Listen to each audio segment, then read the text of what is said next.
उस समाज में नवयुवा लोग सबसे ज्यादा दुख झेलते हैं जहां पर मरे हुए लोगों की ठीक से देखभाल नहीं की जाती। जब लोग मरते थे कुछ खास चीजें की जाती थीं जिससे कि वो आपके जरिए जीने की बहुत शक्तिशाली कोशिश न करें। आप उनके वंश से दूरी बनाते हैं ताकि ये जीव एक फ्रेश जीवन की तरह खुद को व्यवस्थित करते हुए जीवन जिए।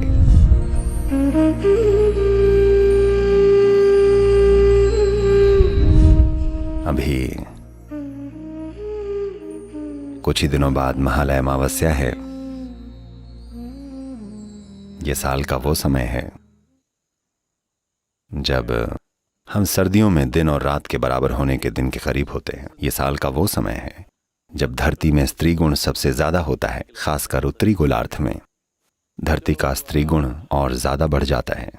तो प्रभावशाली स्त्री गुण वाले पितृपक्ष या महालय अमावस्या को ऐसे समय के रूप में भी देखा जाता है जब हम हमारे पूर्वजों को सम्मान और आदर देते हैं। पूर्वजों का क्या महत्व है, वो तो मर गए हैं, अब हम उनकी चिंता क्यों करें। प्रॉब्लम ये है कि आप जैसे आज हैं, आज की दुनिया में आप लगातार गूगल पर होते हैं। शायद आपको लगता हो कि आपको गूगल वाली औरत नहीं पैदा किया है। जिन लोगों को हम पूर्वज कहते हैं, जरूरी नहीं कि वो यहां वहां भटक रहे हों और पेड़ों पर झूल रहे हों, पर वो आपके अंदर जीते हैं। आपके अंदर आपके वंश का असर कितना अब भी जिंदा है। एक स्तर पर ये आपका जीवन समृद्ध बनाता है और दूसरे स्तर पर यह आपका जीवन गुलाम बनाता है। हम जो हैं, जैसे भी हैं, वो सिर्फ अपने पूर्वजों की वजह से हैं। उन्होंने जो सीखा, वो जो जानते थे, उनके हुनर, उनकी तकनीकें, उनके जीवन की समझ, हमने जाने या अनजाने में ये चीजें अपने अंदर उतारी हैं, हम सभी ने। साथ ही साथ अगर आप उन्हें अपने भीतर बहुत ज्यादा मजबूती से जीने देंगे तो आपका अपना जीवन अपना नहीं होगा, क्योंकि तब मुर्दों को कम मत समझिएगा, वो आपके माध्यम से जीने की कोशिश करेंगे। इसीलिए इतनी सावधानी बरती गई है। किसी एक संस्कृति में नहीं, दुनिया भर की सभी संस्कृतियों में लोगों के मरने पर कुछ चीजें की जाती थीं ताकि वो आपके जरिए जीने की बहुत शक्तिशाली कोशिश न करें। क्योंकि अगर वो आपके जरिए बहुत मजबूती से जिए तो आपका जीवन बर्बाद होगा, यानी कि आप एक फ्रेश जीवन नहीं होंगे। आप एक तरह से पुराने जीवन की एक कार्बन कॉपी होंगे।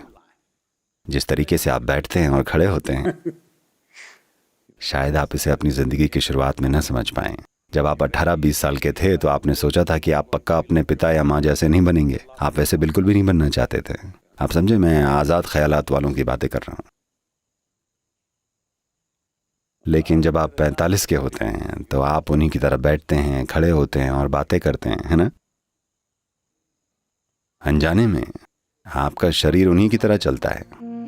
इसलिए हर संस्कृति ने हमेशा कितने ही अलग अलग तरीकों से खुद को मृतकों से दूर रखने का ध्यान रखा है। भारत में हमने विस्तृत तरीके विकसित किए। एक समय चुना जब हम इस दिशा में ज्यादा से ज्यादा चीजें कर सकते हैं ताकि साल दर साल हम ज्यादा से ज्यादा दूरी बना सकें। तो ये वर्ष का वो समय है जिसे पितृपक्ष कहा जाता है, यानी कि ये पूर्वजों की देखभाल करने का समय है। शायद आप उन्हें जानते हों, शायद न जानते हों। आमतौर पर 12 पीढ़ियों तक पूर्वजों की देखभाल की जाती है ताकि वो आपके माध्यम से जीने की कोशिश न करें। आप उनके वंश से दूरी बनाते हैं ताकि ये जीव एक नई जीवन की तरह खुद को व्यवस्थित करते हुए जीवन जिए, खुद को एक नई संभावना बनाए और बस अतीत का दोहराव न बन जाए। तो अभी इस समय हम महालय या पितृ अमावस्या के दौरान योग केंद्र में हैं। मुझे लगता है कि 20 से 25 हजार लोग अपने पूर्वजों से दूरी बनाने के लिए जरूरी प्रक्रियाएं करेंगे। शायद वो बहुत पहले ही मर चुके हों। हम कैसे मृतकों को संभालते हैं, इसका हमारे जीवन में बहुत महत्व होता है। मैंने ये पहले भी कहा है और अब इस पर कुछ जगहों पर रिसर्च हो रही है, क्योंकि आप जीवन में जो गौर करते हैं उसे अब रिसर्च नहीं माना जाता। आपको लैब में चूहों पर गौर करना पड़ता है। क्या उनके पूर्वजों के बर्ताव का उन पर असर पड़ता है? अगर चूहों पर असर पड़ता है तभी आप पर भी पड़ेगा। खैर, उनमें भी ये चीज़ देखी गई है कि एक प्रयोग है जो मुझे लगता है एमरी विश्वविद्यालय में हुआ था, अगर मैं सही हूँ, या शायद विश्वविद्यालय का नाम मैं भूल गया हूँ, पर निश्चित रूप से एक प्रमुख अमेरिकी विश्वविद्यालय है। उन्होंने ये एक छोटा सा प्रयोग किया जहाँ चूहों के एक झुंड को एक बढ़िया चेरी ब्लॉसम की खुशबू वाला पनीर दिया गया। पहले दिन वो उसे चट कर गए। अगले दिन जब वो खाने आए, जब उन्होंने पनीर को कुतरा, उन्हें बिजली का झटका लगा। आप इंसानों को तो जानते ही हैं। और बार बार कुछ दिनों तक उन्होंने ऐसा किया। जब भी चूहे इस चेरी ब्लॉसम की खुशबू वाले पनीर को कुतरते, उन्हें झटका लगता। चूहों की अगली 7 पीढ़ियों तक चूहे चेरी ब्लॉसम की खुशबू से भी दूर रहने लगे। उन्होंने सबक सीख लिया था, मैं बता रहा हूं। और ये पीढ़ियां एक साथ नहीं रहती थीं। मान लीजिए वो स्कूल में सीख रहे हो तो उन्हें अलग अलग कर दिया गया था। तो वो जहां कहीं भी थे, 7 पीढ़ियों तक उनकी सीख बनी रही। केवल 8वीं पीढ़ी में ही ये समझ गायब होने लगी। तो चूहों के साथ ऐसा होता है तो आपके साथ भी ऐसा होता होगा। मेरा मतलब, मैं आंकड़ों के हिसाब से बोल रहा हूं, पर हम जानते हैं कि ये हमेशा से हमारे लिए सच बात है। पॉजिटिव और नेगेटिव चीजें दोनों हमारे लिए सच हैं।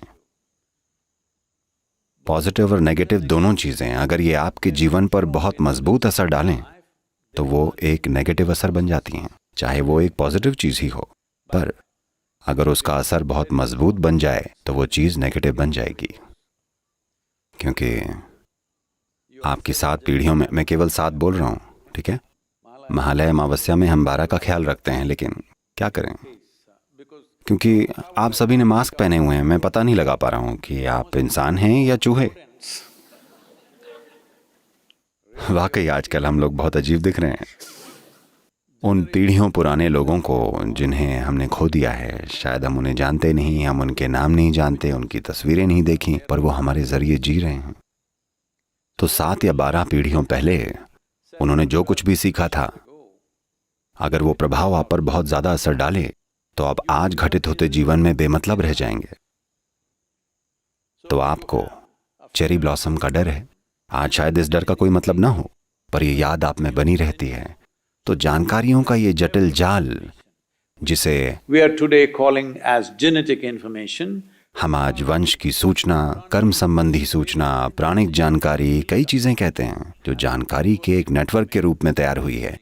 ये जानकारी हमारे जीवन में कई अलग अलग तरीकों से काम कर रही है। इनमें से कुछ चीजों पर आधुनिक वैज्ञानिक रिसर्च हो चुकी है और नतीजों तक पहुंचा जा चुका है। बहुत सारे लोग ये जानते हैं कि ये चीजें उस दिशा में बढ़ रही हैं, लेकिन आप जानते हैं, नतीजे देने के लिए पैसे जरूरी हैं, इसलिए ये काम रुका हुआ है।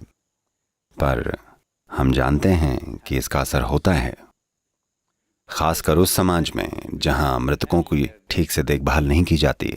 उन समाजों में सबसे ज्यादा असुरक्षित होते हैं नवयुवा लोग। पैदा होने से 8 वर्ष की उम्र तक बच्चों के पास आमतौर पर एक तरह की सुरक्षा होती है, पूर्वजों से इम्यूनिटी होती है। वो अपने ही तरीके से जीते हैं, लेकिन 8 और 18 के बीच देखभाल न किए गए पुश्तों का असर, क्योंकि शब्दों की कमी है इसलिए मैं कह रहा हूं, उनकी आत्मा या उनकी यादें किशोरों पर कहर ढाती हैं।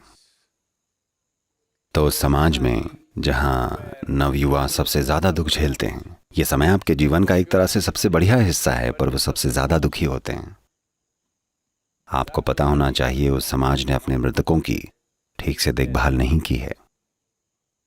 तो ये साल का ऐसा समय है जब हमने चाहे अतीत में कुछ न भी किया हो, फिर भी हर कोई अपने मुर्दा पूर्वजों के बारे में कुछ करने की कोशिश करता है ताकि हमारे जीवन पर उनका असर सीमित रहे। वो जैसे थे हम उनकी सराहना करते हैं, हम उनके योगदान की भी इज्जत करते हैं। हमारे पास ऐसा शरीर है, ऐसा दिमाग है, ऐसी सीखें हैं, ऐसा जो कुछ भी है, हर चीज़ में उनकी भूमिका है। हम उसकी सराहना करते हैं, पर साथ ही हम चाहते हैं कि वो हमसे थोड़ा दूर रहें ताकि हम अपनी ज़िंदगी खुद जी सकें। ये महत्वपूर्ण है, वरना उनका असर बहुत ज़्यादा ज़बरदस्त होगा। नवयुवा और गर्भावस्था के बाद की महिलाएं इन ताकतों से सबसे ज़्यादा असुरक्षित हैं। ये बहुत ज़रूरी है। अगर आपके घरों में ऐसे लोग हैं तो आपको इस पर ज़रूर ध्यान देना चाहिए। तो उस दिन को महालय अमावस्या कहते हैं।